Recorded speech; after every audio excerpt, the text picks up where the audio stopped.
Hello दोस्तों। आज के इस दिलचस्प विश्लेषण में हम मध्य प्रदेश के धार में स्थित एक ऐसी जगह की बात करने वाले हैं जो अपने आप में एक पूरा इतिहास समेटे हुए है, प्राचीन भोजशाला। देखिए, कहा जाता है कि महान राजा भोज और मां सरस्वती का रिश्ता सिर्फ आस्था का नहीं था, बल्कि एक ज्ञान की एक पूरी सभ्यता की कहानी है। एक ऐसा शानदार दौर जहां दूर दूर से विद्वान सिर्फ और सिर्फ ज्ञान की तलाश में यहां खींचे चले आते थे। तो चलिए बिना देर किए वास्तुकला, इतिहास और हाल ही के उन कोर्ट फैसलों को समझते हैं जिन्होंने इस ऐतिहासिक स्मारक की पहचान को तय किया है।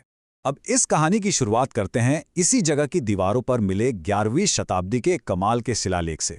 ये हमें बताता है कि हमारे पूर्वज भाषा और ज्ञान को लेकर असल में क्या सोचते थे। राजा भोज का स्पष्ट रूप से मानना था कि देखिए, एक तलवार किसी राज्य को तो बचा सकती है, लेकिन जो ज्ञान है ना, वो पूरी की पूरी सभ्यता को बचाता है। तो ये सिर्फ एक युद्ध या राज्य का प्रतीक नहीं है, बल्कि बौद्धिक संरक्षण का एक बहुत बड़ा प्रतीक है। तो यहाँ एक बहुत ही गहरा सवाल उठता है। जरा सोचिए, क्या कोई इमारत महज ईंट और पत्थर का एक ढांचा होती है, या क्या वो अपने अंदर विद्या की अमर भावना और पूरी सभ्यता की यादों को जिंदा रख सकती है? भोजशाला के मामले में ये सवाल सदियों से गूंज रहा है, और आज हम इसी दिलचस्प सवाल की तह तक जाने वाले हैं। राजा भोज का दृष्टिकोण और परमार वंश की ज्ञान की खोज। चलिए सबसे पहले उस विजनरी इंसान को समझते हैं जिसने इस पूरे सफर की शुरुआत की और धार नगरी को शिक्षा और संस्कृत विद्या का एक बहुत बड़ा केंद्र बना दिया। तो हम बात कर रहे हैं साल 1000 से 1055 ईस्वी के बीच की। ये वो समय था जब राजा भोज का शासन था। और आपको बता दूं, वो सिर्फ एक राजा नहीं थे, वो खुद एक बहुत बड़े विद्वान और कई ग्रंथों के रचयिता थे। उन्होंने देश विदेश के विद्वानों की इस ज्ञान की प्यास को बुझाने के लिए एक बहुत बड़े महाविद्यालय यानी गुरुकुल की स्थापना की, और इसी जगह को आज हम भोजशाला के नाम से जानते हैं। और सबसे अच्छी बात यह है कि राजा भोज का ये विजन कोई एक दिन का या क्षणिक विचार नहीं था। उनके जाने के बाद परमार वंश के बाकी राजाओं ने भी, जैसे राजा नरवर्मन और अर्जुनावर्मन, इस बौद्धिक केंद्र को पूरा सपोर्ट किया। मतलब करीब 200 सालों तक ये जगह कला, साहित्य और शिक्षा का एकदम नर्व सेंटर बनी रही। दीवारों पर उकेरा गया ज्ञान। अब आप सोच रहे होंगे कि भाई इसका सबूत क्या है? तो दिलचस्प बात यह है कि इस महान यूनिवर्सिटी के होने का सबूत सिर्फ पुरानी किताबों में नहीं मिलता, बल्कि इतिहासकारों के अनुसार वो फिजिकली यहाँ की वास्तुकला और दीवारों पर उकेरा गया है।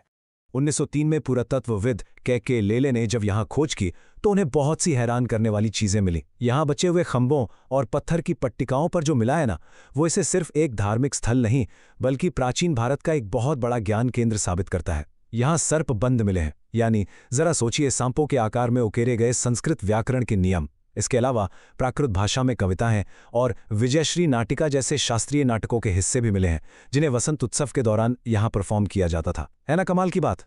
और मजे की बात यह है कि ये कोई ऐसी जगह नहीं थी जिसे शहर के किसी कोने में छिपा कर रखा गया हो।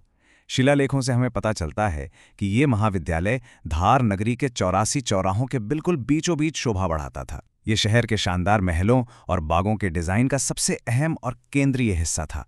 इससे साफ पता चलता है कि उस समय ज्ञान और शिक्षा को समाज में कितना ऊंचा दर्जा दिया जाता था। मां वाग्देवी और वास्तुकला। चलिए अब इस संस्था की आत्मा यानी इसके आध्यात्मिक और शैक्षणिक केंद्र की बात करते हैं, जो पूरी तरह से शिक्षा की सर्वोच्च देवी को समर्पित था। इसी धरती पर बनी बोधशाला को मां वाग्देवी, जिन्हें हम ज्ञान की देवी मां सरस्वती भी कहते हैं, उनका मंदिर और गुरुकुल माना जाता था।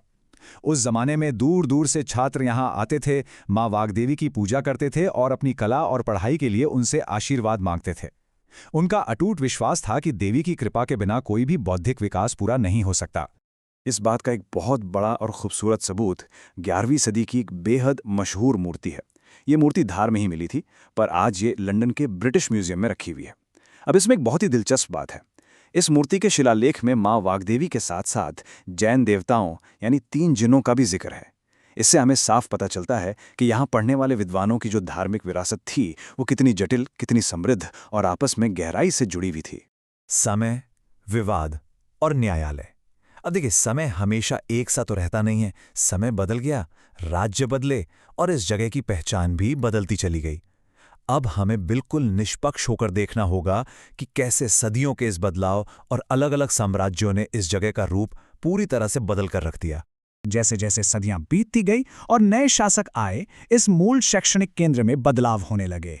14वीं और 15वीं सदी आते आते इस परिसर में इस्लामी गुंबद वाले मकबरे और कमाल मौलाना मस्जिद के तत्वों को शामिल कर लिया गया। इसकी वास्तुकला पूरी तरह से मिश्रित हो गई और फिर बहुत बाद में 1903 में जब वो संस्कृत के शिलालेख खोजे गए, तब जाकर भोजशाला नाम को फॉर्मली फिर से इस इमारत के लिए इस्तेमाल किया जाने लगा। अब इस दोहरे इतिहास की वजह से भारतीय पुरातत्व सर्वेक्षण यानी ASI ने कई सालों तक इस जगह को एक खास व्यवस्था के तहत मैनेज किया। व्यवस्था ये थी कि हिंदुओं को मंगलवार के दिन पूजा करने की परमिशन दी गई और मुसलमानों को शुक्रवार के दिन नमाज अदा करने की।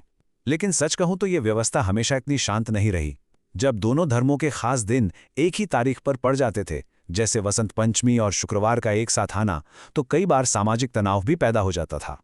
और फिर इस पूरे ऐतिहासिक कन्फ्यूजन को हमेशा के लिए तथ्यात्मक सबूतों के साथ सुलझाने के लिए 2024 में न्यायपालिका ने एक बड़ा कदम उठाया। मध्य प्रदेश हाई कोर्ट और सुप्रीम कोर्ट ने ASI को ऑर्डर दिया कि इस पूरे परिसर की एकदम गहराई से साइंटिफिक खुदाई और सर्वे किया जाए ताकि इसका मूल चरित्र सामने आ सके। और इसी आदेश के बाद ASI ने पूरे 10 खंडों वाली एक बहुत ही विशाल साइंटिफिक रिपोर्ट तैयार की। और यही साइंटिफिक रिपोर्ट और कानूनी प्रक्रिया हमें सीधे आज के समय में ले आती है। 15 मई 2026 को मध्य प्रदेश हाईकोर्ट की इंदौर बेंच ने एक बहुत ही ऐतिहासिक फैसला सुनाया। उन्होंने इस जगह के ऐतिहासिक तथ्यों और यहाँ हो रही पूजा की निरंतरता को बहुत बारीकी से देखा, जो उनके अनुसार सदियों से कभी भी पूरी तरह से समाप्त नहीं हुई थी। अपने इस बड़े फैसले में हाईकोर्ट ने ASI के उस 2003 वाले पुराने ऑर्डर को पूरी तरह से कैंसिल कर दिया, जिसमें मंगलवार और शुक्रवार की अलग अलग व्यवस्था थी। कोर्ट ने आधिकारिक तौर पर इस पूरे परिसर को देवी सरस्वती का मंदिर घोषित कर दिया। लेकिन हाँ, कानूनी लड़ाई अभी यहाँ खत्म नहीं हुई है। जैन समुदाय ने भी इस फैसले के खिलाफ अपील करने का संकल्प लिया है, क्योंकि उनका तर्क है कि लंदन में जो मूल मूर्ति मौजूद है वो असल में एक जैन देवी की है। तो ये मामला अभी भी आगे चलेगा। तो दोस्तों, जैसे जैसे हम इस विश्लेषण की संत पर आते हैं, एक बात तो तय है, समय बदल गया, सत्ता बदल गई, लेकिन राजा भोज का नाम आज भी भोजशाला की उन पुरानी दीवारों में गूंजता है। मैं आपको राजा भोज के मूल विजन से प्रेरित एक बहुत ही गहरे सवाल के साथ छोड़ना चाहता हूं। इतने सदियों के संघर्ष, बदलाव और विवादों के बावजूद क्या सच्ची अमरता ज्ञान के निरंतर खोज में ही छिपी है? जहां ज्ञान की पूजा होती है, वहीं सभ्यता अमर होती है। क्या वाकई ऐसा है? इस बारे में जरूर सोचिएगा। आज हमारे साथ इस सफर में जुड़ने के लिए आपका बहुत बहुत शुक्रिया। बस सीखते रहिए और ज्ञान की अपनी खोज हमेशा जारी रखिए।